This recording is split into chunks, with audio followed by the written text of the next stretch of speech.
All right. Well, again, thank you all for joining us today to talk about workplace celebrations. Just a couple of housekeeping notes before I get started here, and that is that you're all on mute, but I would love for this to be a discussion, so feel free to take yourself off mute and at any time to ask questions or share ideas and suggestions. We love that.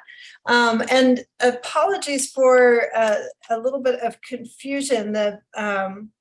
Usually we do these at 1 p.m. Eastern time, but somehow it got listed in the on LinkedIn at this time. So I apologize if there was any confusion, and I'm just really thrilled to see the folks here with me today. So my name is Elizabeth Curwen. I'm a managing director at Diversity Works, and we're a women-owned company that helps organizations really understand their DEI performance and how to leverage their investment in DEI to make their organizations more productive and successful and better places to work. I am lucky that I get the fun topic of presenting workplace celebrations. There are other topics that I'm sure you all have been with us before that are a little less fun than this one. So I look forward to sharing this with you today. So with that, I think we'll go ahead and get started. And again, thanks for being here.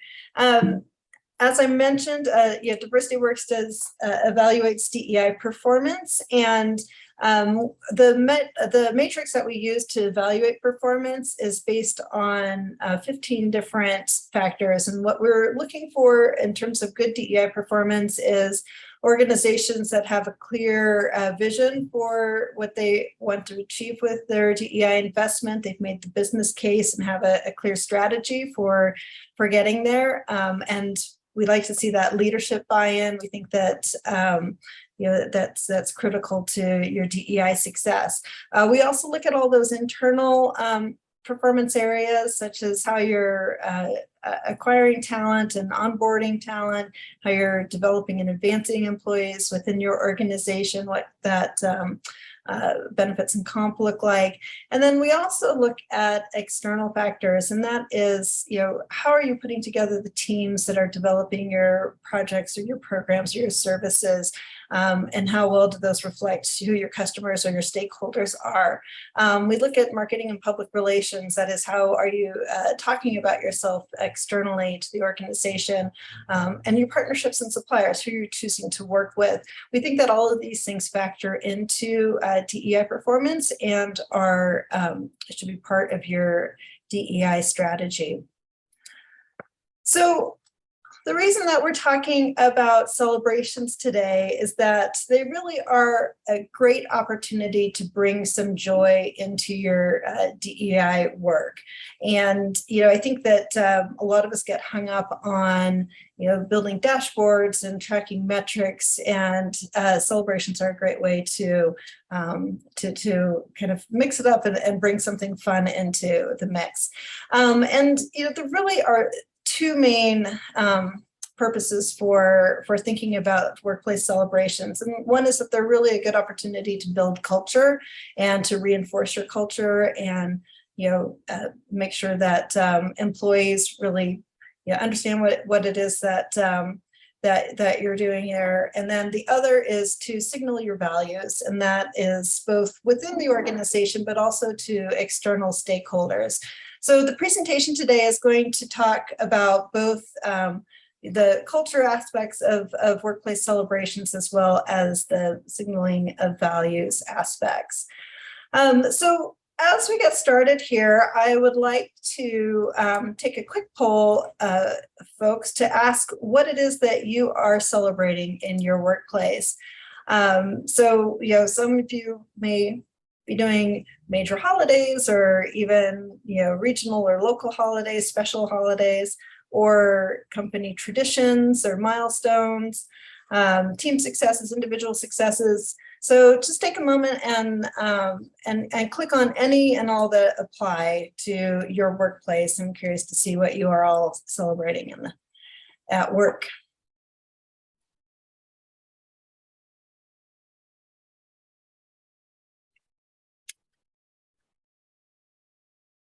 Oh, this is great. So team successes is looking like the clear winner for folks. So that's great that you're celebrating those as a team. And then we've got employee birthdays and major holidays are also pretty popular in terms of what you all are celebrating. So that's great. So just a quick, show you what where everybody landed there. I'm curious about other celebrations. If anybody checked that box, can you tell us what those other celebrations are that you're celebrating at work?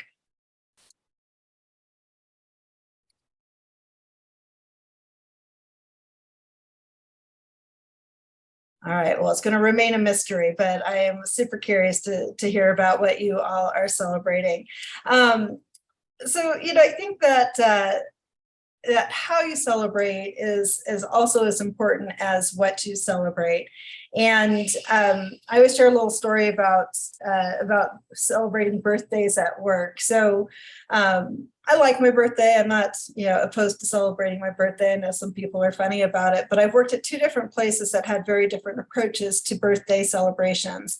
One was a relatively large office with 100 people in it. And at the beginning of the month, they would hang up in the coffee room the list of everybody's birthdays for the month with the date next to it. So, you have an opportunity to walk around the office and say happy birthday to somebody on that particular day. Only problem was with my birthday, they always got the date wrong. They had it on the 23rd instead of the 24th of March. So I spent all day on the 23rd getting happy birthday greetings when it was actually the next day. And so it always felt to me like, well-intentioned, but it kind of missed the mark. And I think I even mentioned it to HR once and it never got changed. So then I just let it go. Another place where I worked, much smaller office with 10 people, the boss loved a particular bakery's birthday cake. So it was around the corner. And so every birthday in the office was celebrated by bringing in the Milk Bar birthday cake. And boss was very happy, but I don't actually like birthday cake. So I'd be sitting there in the office, in the conference room, being forced to pick out a piece of very sweet birthday cake. And I always thought, well, wouldn't it have been nice if they'd asked me what I wanted, as I would have ordered, hot pretzels with mustard instead. So, there's just a little things that might work for one person but doesn't work for everyone. So that is my number one tip for determining what and how to celebrate is to actually ask your employees. And it's really important to ask them not only what do they want to celebrate their birthday, if that's something that you do in your office, but also what's important to them. What are the things that they celebrate in their own lives, so that you can be, trying to align with what they like to create a more inclusive environment. You also want to think about what your culture goals are when you're thinking about what and how to celebrate. And we'll talk a little bit more about each of these things, but celebrations are, again, a fun way to kind of advance those culture goals. So you want to think about what those are and then figure out how celebrations can help you get there. And then the last tip here is to really design celebrations with intention. So that is, really giving thought to, what you're doing, how you're doing it, and why you're doing it, in fact. So, one of the reasons that we like to ask employees what matters to them is we, want to know what it is that they celebrate. People from different cultural backgrounds might have different religious holidays or cultural holidays that they celebrate that don't necessarily match what everybody else in the office is doing. And I see more and more employers lately offering floating holidays so that people can take those days off if there's an important date for them to celebrate with their family or outside of the office, which I think is a really a great way to show people that that you respect their culture and appreciate the diversity that they bring to the office or the workplace. Another thing is to ask employees what they do in their own lives to recharge or unwind or have fun. I think that there's a lot of office celebrations can feel a little bit like forced family fun. And one way to get over that is to find out if there are some things that people actually enjoy doing in their own lives and work those into celebrations. Another thing to ask employees when you're thinking about celebrations is really, do they feel represented in the workplace? And that can be, do they see people who look like them in leadership, but it can also be, do people acknowledge the things that are important to me in terms of what I celebrate in my own life? So we strongly advocate that you use survey tools or something similar so that employees feel like they can share their honest opinions when you're asking them questions. It's always a little unnerving to just spring something on somebody in the hallway or wherever, but we do think it's really important that you actually find out what matters to your employees, and then you craft your celebrations to reflect them. Another thing is when you're planning your celebrations is to really examine what your culture goals are. So here are 4 possible culture goals that you might have, and then I'll talk to you about how you can design a celebration to reach these goals. So, some organizations are struggling with getting teams to work across functions. So, maybe your culture goal is to really build more cross-functional relationships within the workplace. Or you might be struggling to get people back to the office. We hear this all the time that that after a year or more of working remotely, that some people just don't either feel comfortable or have just lost the desire to be back in the workplace setting. So maybe you need to figure out some ways to get people back in the office. You might be looking to improve your engagement scores. Most organizations are conducting those engagement surveys on a regular basis, and getting some movement on those is always a welcome thing for to report back to your leadership. Or finally, another culture goal might be that you want to be winning more awards and getting more recognition for being a good place to work, for having an inclusive workplace, those types of things. So no matter what your goal is, there's a way to get to leverage event or celebrations to help you get there. So for example, if building cross-functional relationships was your goal, you might assign different celebrations to different teams, and that will kind of encourage some camaraderie. It will, encourage that communication. It will make teams aware of each other more, and give them a reason to like them and reach out to them. So there's other ways you could do it as well, but that's just one idea for how celebrations can help you build cross-functional relationships. For getting people back in the office, perhaps you are going to have some sort of perks for people who are celebrating in person at events.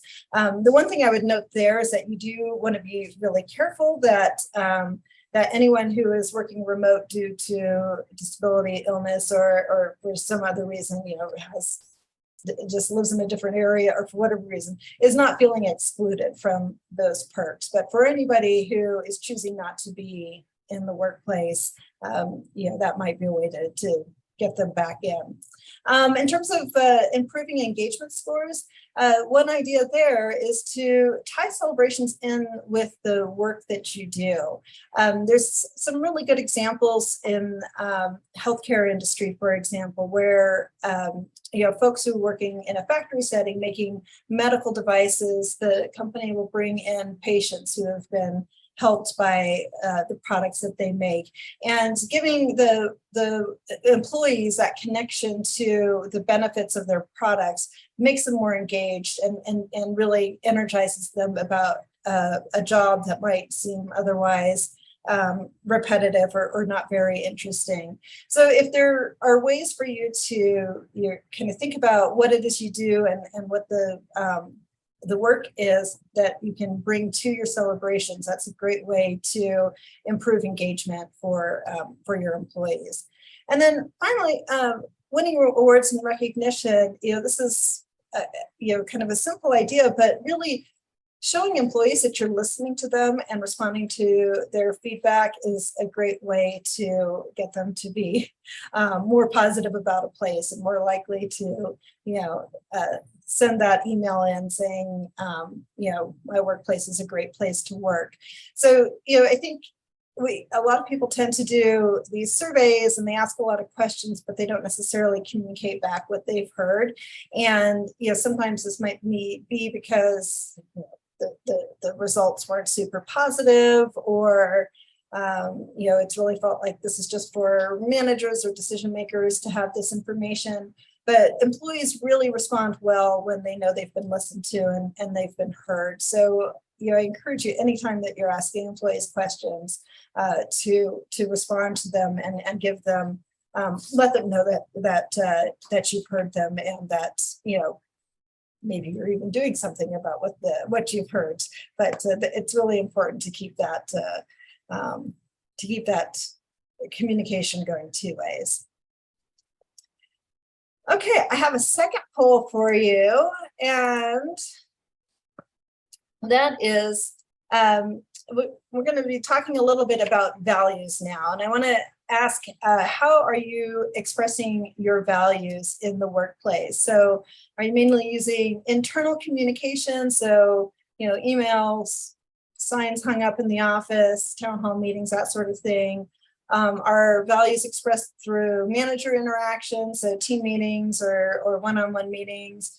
And are you using external methods such as your website, your social media platforms, things like that? And I see some other methods as well as a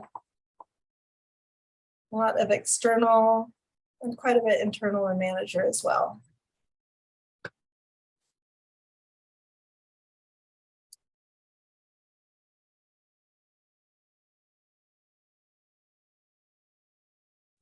Oh, and I'm just catching up on the chat and seeing that you all are also celebrating weddings, babies, completing degrees and certifications, work anniversaries, intern welcomes and farewells, and that is all fantastic. So thanks so much for sharing that.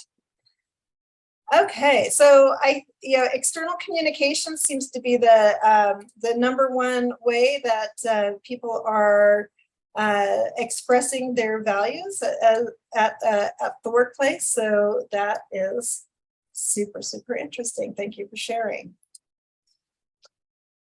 So one of the things that I mentioned at the very beginning when I was talking about the work that Diversity Works does is that we think it's very important that your values are aligned with your DEI goals. And and the reason for that is that values should be something that is very apparent in a workplace. I worked at a company where they were literally on the wall when you walked in, so you saw them every day as you were walking through the door. But they're not only to be posted up and kind of memorialized, but they're also supposed to be lived and expressed through the culture of the organization and the actions of the organization. And one thing that I think is really important to keep in mind is that it's not just your employees that need to know about your values, it's also your stakeholders. And I just have a couple of examples here of DEI platforms from companies that I think do a really good job of connecting those external stakeholders to their DEI values. So at Visa, they talk about a network working for everyone, from our network to our workforce. Inclusion is at the heart of everything we do. So it really is not just about who's in the workforce, but it's about the network and the work that they do. So I think that's a nice alignment of the values with between DEI and the work of the organization. Another one we love is Rent the Runway, which is a organization where you can literally rent clothes to wear and then return. And their kind of mission statement is that fashion should be for everyone. And so when they've applied the diversity lens to that, they say, and so should our workplace. So there's a nice connection there between what it is that they do and who they are. And again, that's a nice alignment of those values. And then one more to share is Baptist Health in South Florida. And their diversity and inclusion platform reflects that there's no more diverse culture than South Florida, and from culture and life experiences to language, they're tapping into that rich human capital in that area. So again, it's a recognition that these diversity programs are aligned with their values, but also focused on their external stakeholders as well as their internal stakeholders.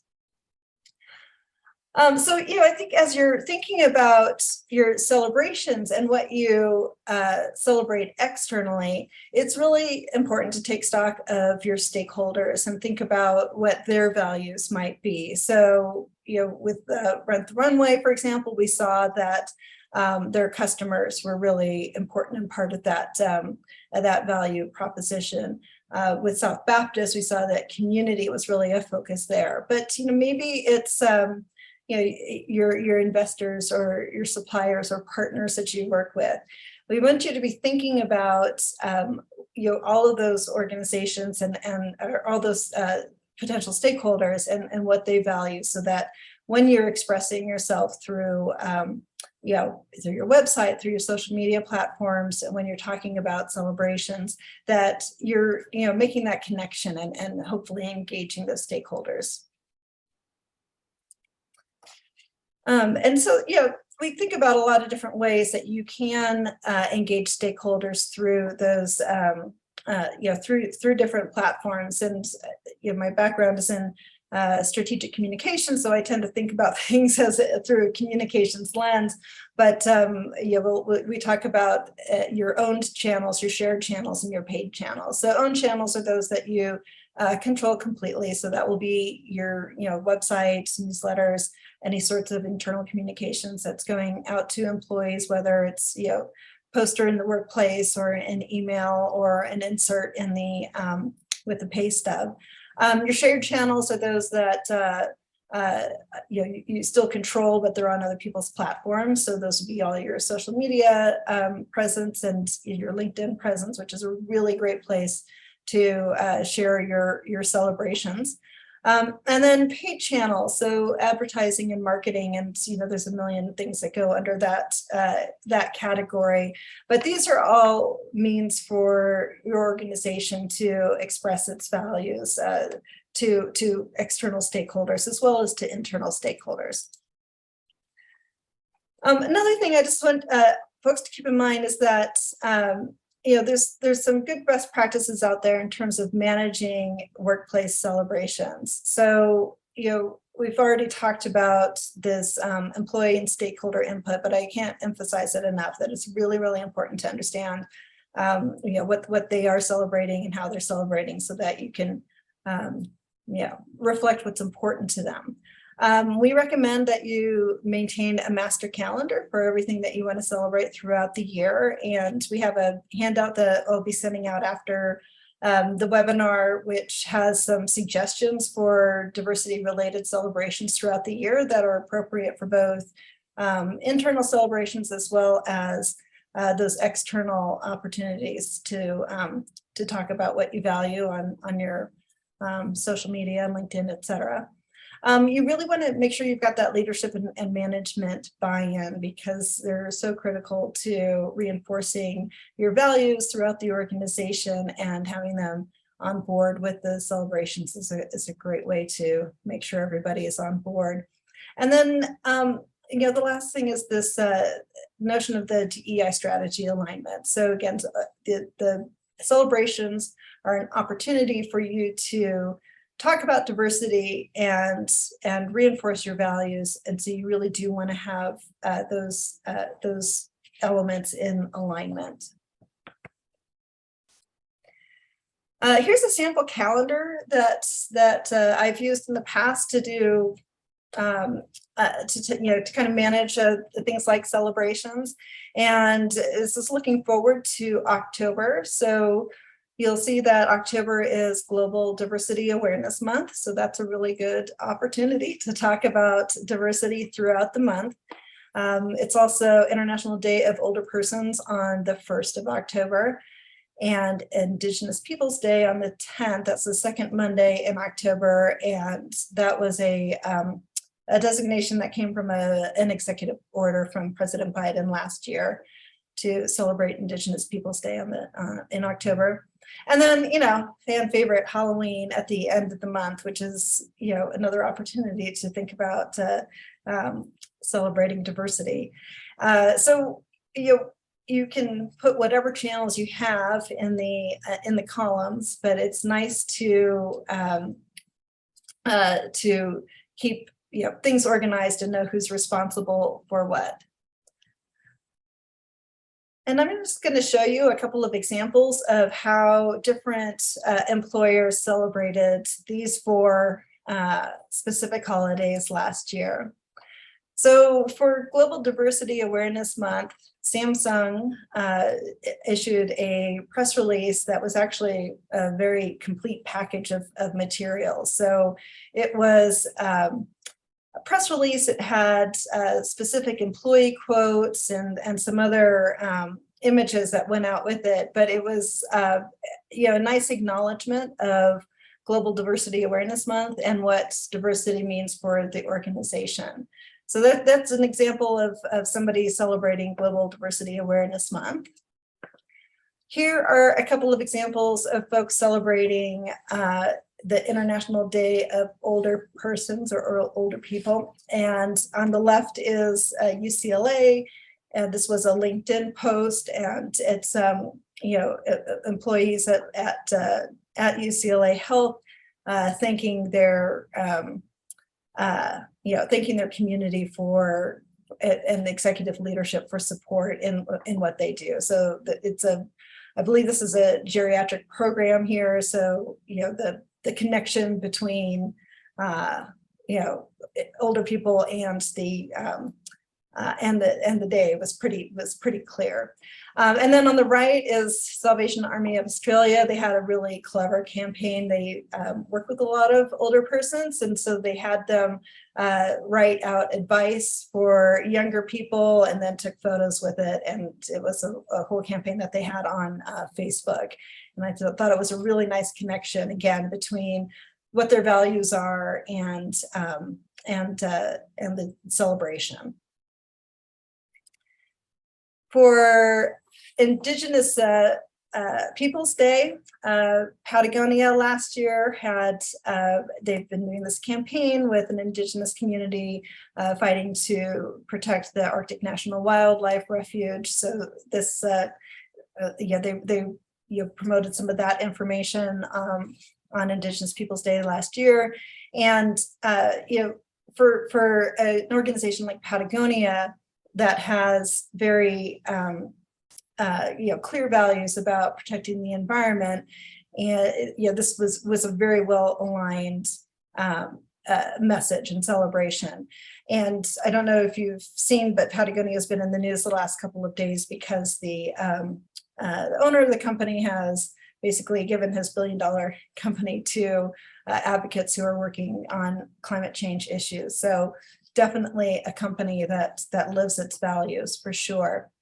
On the right is a very different kind of celebration. So this was a Minnetonka moccasin company acknowledging the cultural appropriation of its products and pledging to do better through donation and additional work. So kind of a more reflective approach to Indigenous Peoples Day, but definitely something that caught the attention of the trade press in their industry, and that was post on LinkedIn.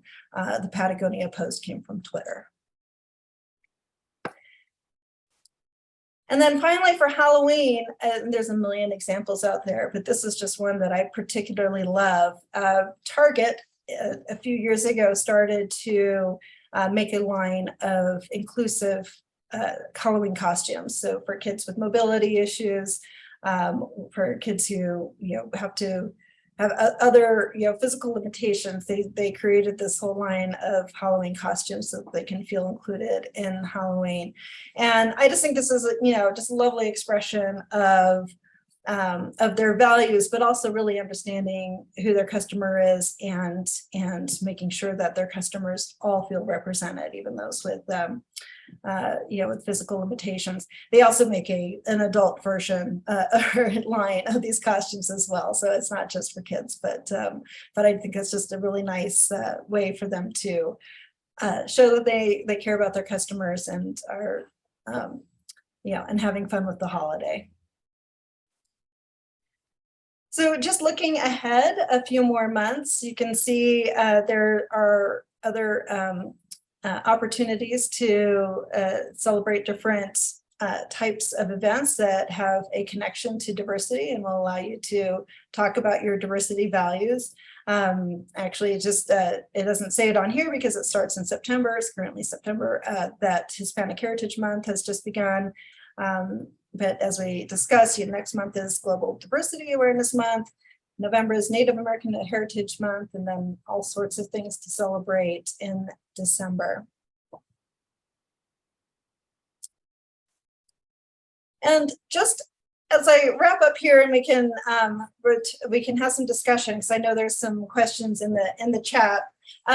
Just a reminder that there is always going to be some resistance to change when you suggest that we should start celebrating this particular day or event, or we should do our celebrations this way because this is what the employee feedback says. And I love the story about Lincoln, but as he was thinking about how to bring the country together after the Civil War was so disruptive, obviously. One of the things that he did was he looked around at what different holidays people were celebrating in different parts of the country. And before the Civil War, traditionally, the northern states celebrated Thanksgiving. It was a reflection of their puritanical roots. It was a holiday that they had basically invented, and that was the major holiday in the north part of the country. The South, culturally different, were Christmas celebrators, and they did not celebrate Thanksgiving, but rather Christmas, and it really reflected the regional difference between the North and the South. And what Lincoln did was decide to make Christmas a national celebration to get everybody involved in it. And when you think about it now, you can't imagine there not being a new Starbucks cup celebrating Christmas every year, or that there was ever a time when we didn't celebrate Christmas. But in fact, it was very much a regional holiday before the Civil War. So that is just all to say that celebrations change, nothing is set in stone, but there is always going to be a little bit of resistance when you're trying something new. And I urge you to do like Lincoln and press on. Okay, and with that, I am going to just take a quick look at the chat. If you want to ask a question and want to take yourself off mute, please feel free. But I'm just going to scroll back up through here. And okay, so Timothy McManus has asked, what are things employers should keep in mind as they celebrate inclusivity without making underrepresented employees feel tokenized? I think that is an excellent, excellent question. And it really brings up the burden that a lot of underrepresented minorities in the workplace feel, that they need to either be the representative of their race or ethnicity, and that they need to, answer to all things race and ethnicity wise. I think that it's really important to ask employees how they feel about these things. So again, this is where that survey and feedback comes from. I think if somebody is not comfortable saying, let's celebrate Diwali when there's only, one Indian person in the office, they're not comfortable with that, then you don't do it. But I think that you really need to make sure that you're not falling into that trap of, well, we need to ask this person because they are from a different have a different identity and therefore can answer for everybody from that identity. They can't. When it comes to people with African American or Black people, a lot of them identify differently than that, right? I used to work with a Black man who identified as Afro-Latino, and it's really important to understand how people talk about themselves, how they self-identify when you're thinking about how you're celebrating them in the workplace. I think one thing that I didn't note before, but when you are featuring employees in any of your celebrations, so whether you're putting them in a LinkedIn post or writing a blog post about them or putting them in a press release, do make sure that you've asked them how they self-identify, in terms of race and ethnicity, in terms of any other self-identifying factors that they have, and that you're using their language when you are talking about them. It gets frustrating to people when they've told you how they identify and that and when you're not using that language back. And then another question here is, what event calendar service do you use, and does it come with sample emails and posts? No, so I basically source stuff from all over. There is an editorial calendar that I can share a link to that I've used in the past. That's pretty, it's a pretty useful tool if you are managing a lot of events or a lot of different types of external communications or even internal communications. And it will, it's a pretty dynamic tool, so I will definitely share that. In terms of content, there's a group that we've partnered with before called blackfacts.com. It's a great resource for content around African-American related issues. I'm not aware of something similar for other types of diversity, but I will certainly be on the lookout and will share with this network anything that that looks like it's useful. One thing you can do is take a look at what your peers are doing and see if there's something that you like about it, something to emulate. I mean, I know we all don't need more work on our plates, but sometimes just taking a look at what else is out there is a really great way to spark some ideas and relieve the burden of staring at an empty page. All right, well, I will wrap things up unless there are any more questions or anybody has some great ideas they want to share with the group. Elizabeth, this is Brady Buckner here in Washington, D.C. I just want to thank you for bringing this up because I would have never thought about it. Oh, cool. We just celebrate in the traditional way. Of course, I work from home, but back in the day, we just did the main stuff and we didn't even think about it. So it's yet another way to think about how to be more inclusive. So thank you for bringing it up. Oh yeah, it was my pleasure. And it's kind of the calendar forces you to do things too. So it's it's kind of nice to have some reminders every once in a while. All right, well, thank you everyone for participating. Next month we will be talking about bias in the recruiting process. So we'll have some great tips to share if you're looking to improve your recruiting process, or at least try to eliminate as much bias as possible from there. And that will be on October 20th on the third Thursday of the month. And that one will be at 1 p.m. Eastern. So I don't need to keep you all up late. But thank you so much for joining me today. I really, really enjoyed it. And please do keep in touch. And we'll send out the handout pretty soon. So thanks again, everyone. Thank you, Elizabeth. Okay, bye. Take care.